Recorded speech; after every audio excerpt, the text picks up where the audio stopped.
長安書事記薛大，唐·李端。朔雁去城行，哀蟬響如昨。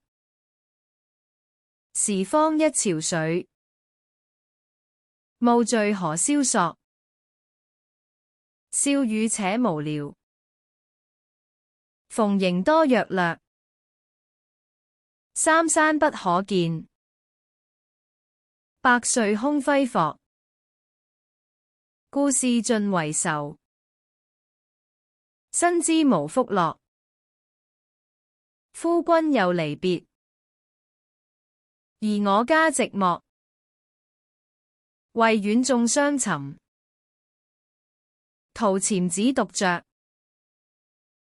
主人恩則厚，客子才智薄。委曲見題夔，因循成阡陌。論邊書未上，招引詩還作。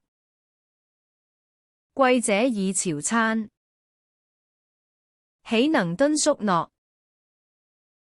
飛禽雖失樹，流水長思確。千里寄瓊枝，夢寐青山國。